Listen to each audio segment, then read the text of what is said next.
want to know, you would have arrived in the first time you were on Blackberry Lane, was it 1950 or 1949, or I don't know, when was your... I was 16, so you can Okay. go back from there. All right, okay. Well, then 1931, 1947. 1947, yeah. Right. Now, back then, I would be old enough myself to remember the lane having 5 or 6, or what felt like 5 or 6 houses was about it. You know, it did feel there was only a handful of houses, and even in this, growing up in the 60s and the 70s, sure, a car was a bit of a kind of a thrill even then, you know, and to have a car was... with the things going down the lane from up there right down to the river.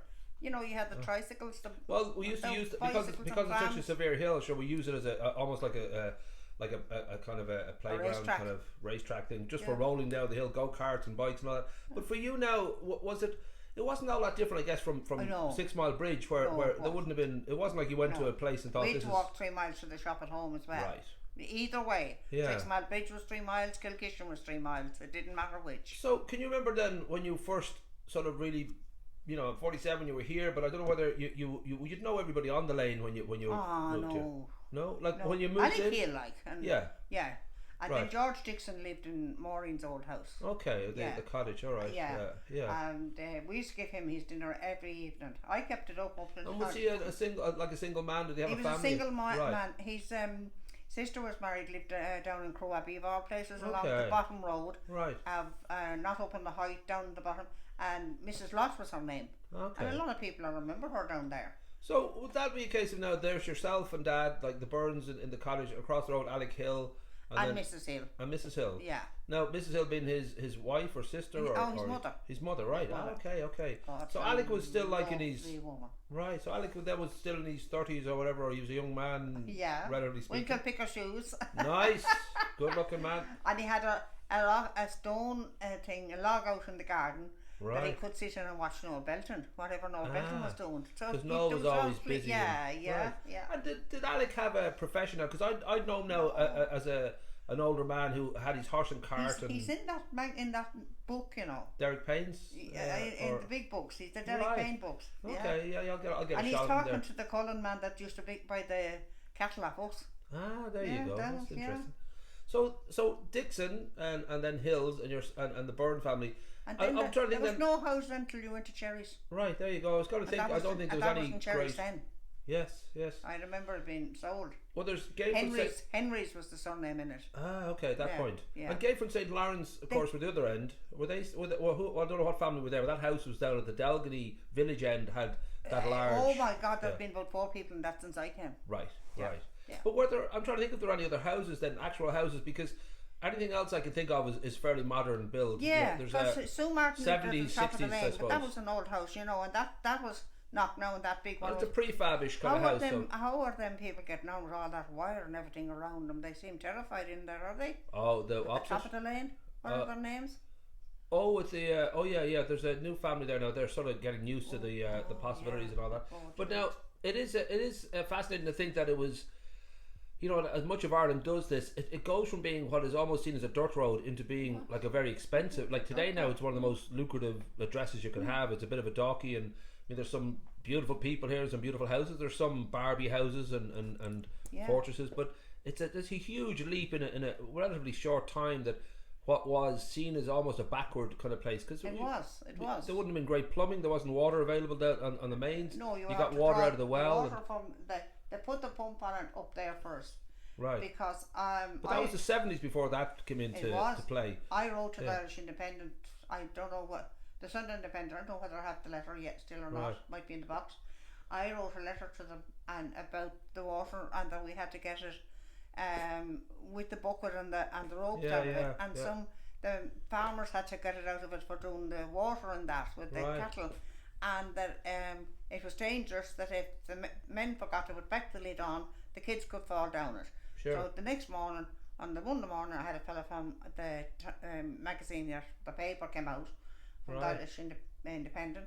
He came out and he looked at me and he walked up to the there and down to the well, and he put in an article about it, and the council came and done the pump up there. Okay. They already had tried. That's the hand pump, like that. That's unfortunately been stolen. They had already tried. Yeah. Right. They already had tried to get the water there, but they didn't. But when they came the second time, they did. They stopped because they were putting one in Kilquaid and the man got stuck down it. Oh, right. Yeah. I suppose there's always the tradition whenever we look back that we get very romantic about it, and we regard that as the best time, and it was simpler. And no, it wasn't. Right, I was going to say this isn't always the case. No. It can be a pain in the arse too. I wouldn't like to be back there for anything. Right, no. right. No. But on the plus side, then there must have been. I was happy myself, but like it was a lot of hardship. Right. It was a lot of hardship of. You had to make sure the cattle had water, the horses had water, everything had water. But you had to draw the water to them. Sure. Yeah. And I'm thinking, we had barrels around the house now. We had about 5 barrels. And bicycle wheels you put on the top to stop the kids getting in, messing the water. Right. And you can lift it off to get the water out.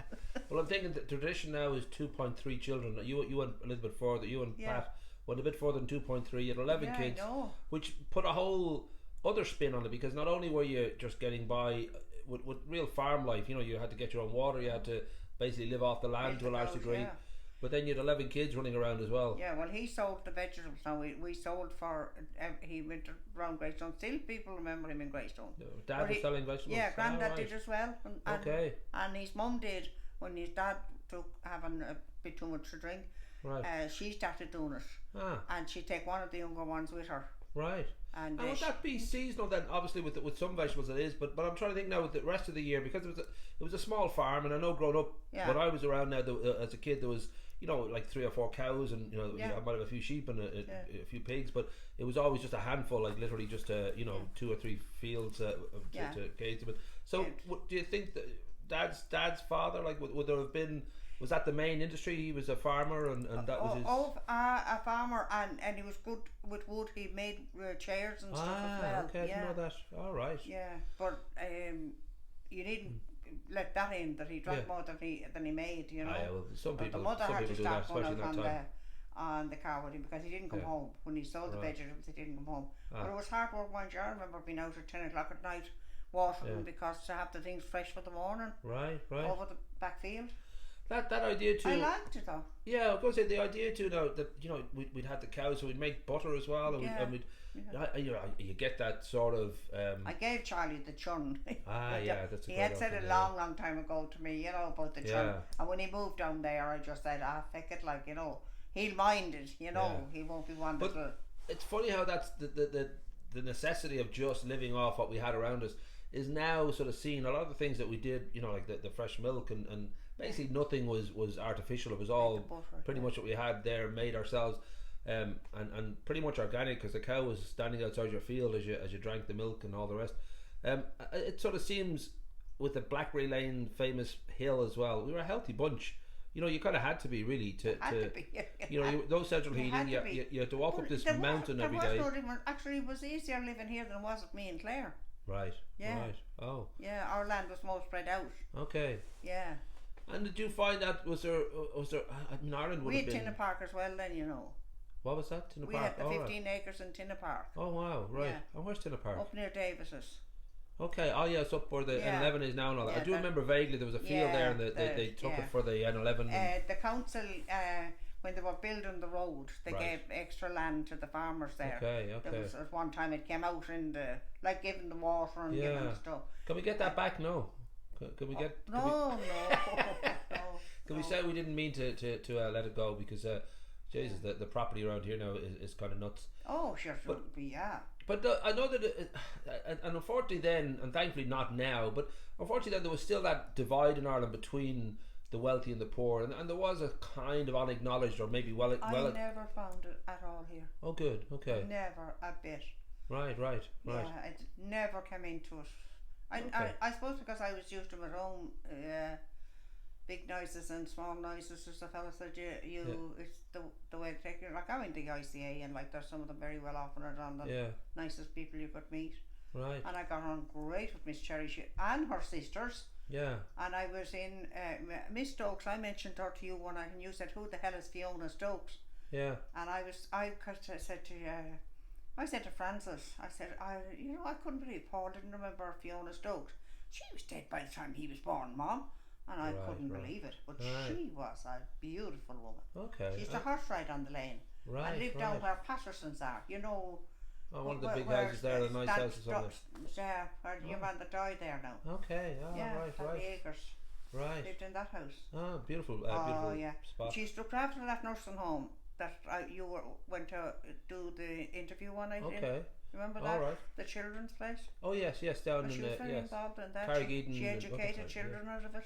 Trying to get my names mixed up now, but I know the one you're talking about on Fiona the Church Stokes Road. was her name. I called Fiona after her. Right. She was brilliant. There used to be a hotel at one point at that building. Yeah, and the Fiona was the first baby she ever held in her hands. Ah, wow. And she was elderly then. But on Christmas Eve you'd be always waiting for her. She always came up with your cake and loads of, everybody had a present. So this being Blackberry Lane, when you kind of first moved here, would it always have been tradition or just accepted that you had to make? We were the only Catholics on it. Oh, okay, all right. Oh, that's interesting. Alec Hill, I thought, the Hills aren't. Oh, okay, I know that. Lovely family. That's a great thing. I must say, when I was growing up, I was never aware of that. I was never aware of there was any kind of any difference. And I think hopefully, and I think it is true that this generation of kids don't see it. Never dawn. In my lifetime growing up, the different religions never dawned on me. And now when I see John Torpey bought the church in Kilkishen and turned it into a centre.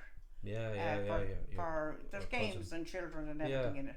I said, good on you, John. Oh yeah.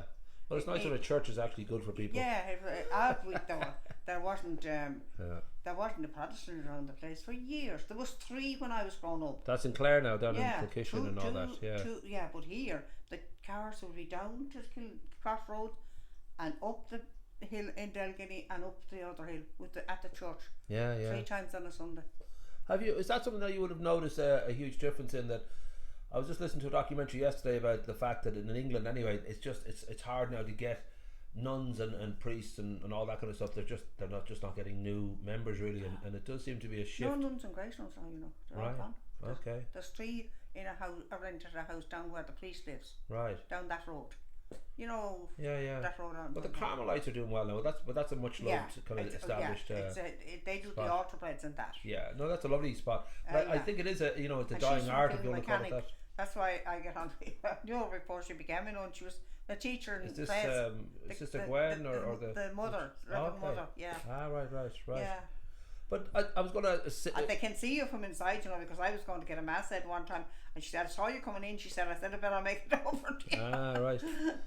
Yeah, but that change now, I mean, there's been an enormous amount of change really, and maybe it always feels that way in when you go back in history, you think that, you're living through a lot of new kind of twists and turns, but it does seem... I saw massive change here since I came. Right.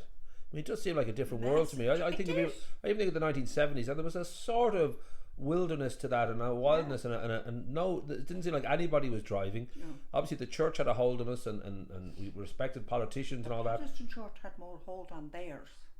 Sorry? The Protestant church had more hold on their church than the Catholics had on theirs. Well, I think the church had a hold on us. Like we were not as strong as the others. Oh, okay, right. I always just felt that they had much stronger than others. Right, but I think generally the church. And I know that from Kilkishen and a 6 Mile Bridge and here. Right. And they were much more liberal in Clare. You wouldn't want to be seen talking to a Protestant. Holy dog! Wow. Yeah. But that feeling would I don't know whether you would have felt part of it is a shame that it's changed, or whether you feel pretty happy that the natural time is. I'm very happy that every one of them I met. I can't say one bad word about one of them. All right. I joined the ICA when Fiona was born 50 years ago. Okay. And I joined the ICA, and Miss Sherry brought me down and brought me back, and I got on so well with them all. Like, I mean, I've books going back for years from them. Yeah. But there isn't one of them in it that I would ever say I don't like that person. They're all really helpful.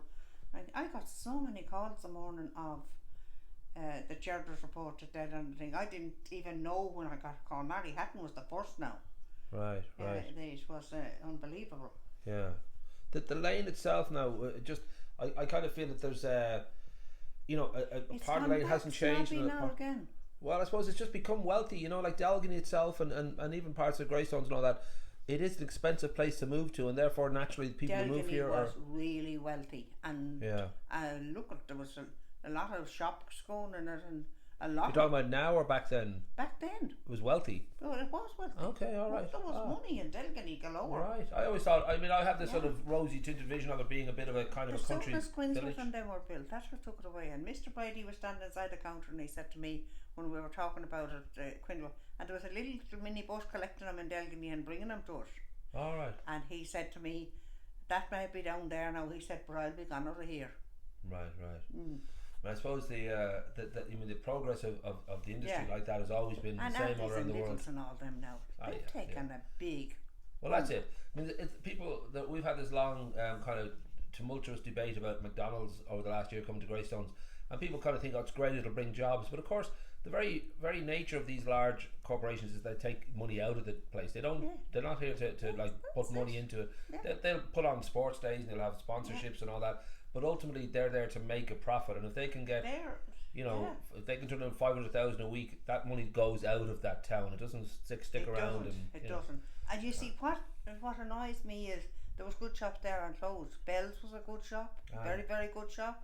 Yeah. And then there was the pub in the corner there. That was a good shop. Sure. Roaches ran it. Not your Roaches now. But we live in the Kmart time now, where if you can, if there was a shop in Black Line. Yeah, but if some shop can, get 1 million toys for €1 each rather than have to pay €10 each for the toys and put them up on the shelf, it's just we live in a time where people are very very comfortable with paying as little as possible, and they don't really care where it came from. Quinsworth went in, Pat Flynn went.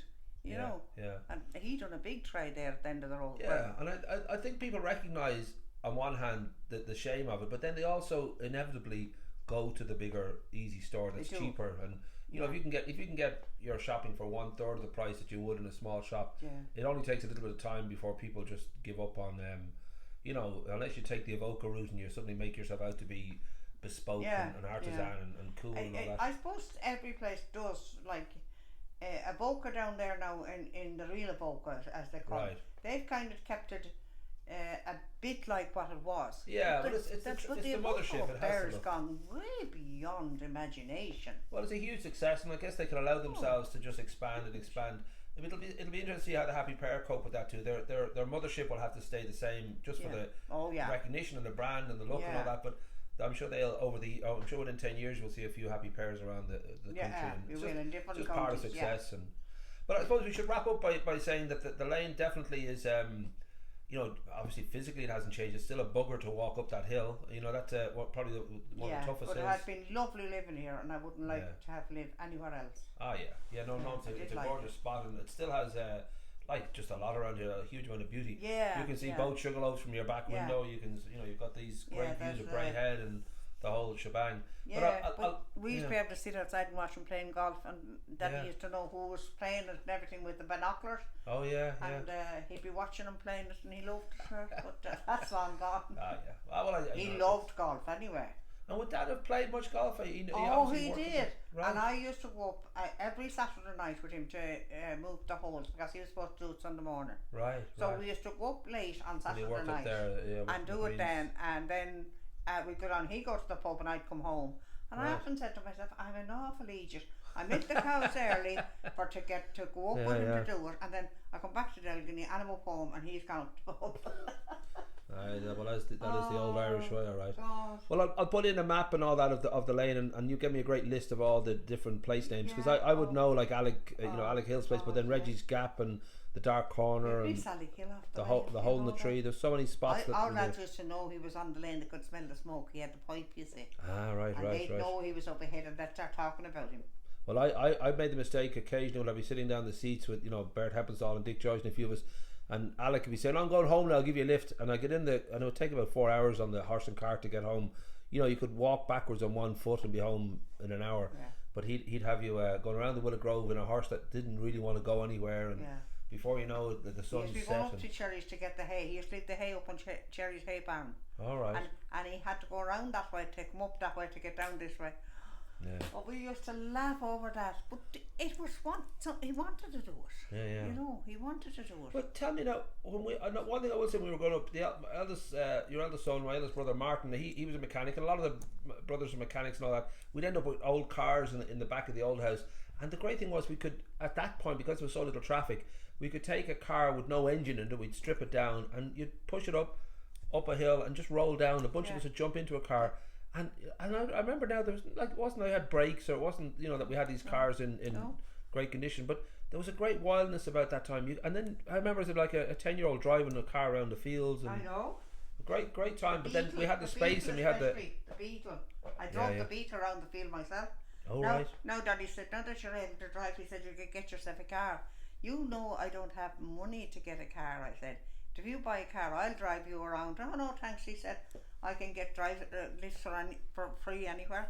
I think he was smart enough. Here was a man who fathered 11 children, but still only had a moped, so he never had to actually. Well, when he got the moped, like he was in heaven.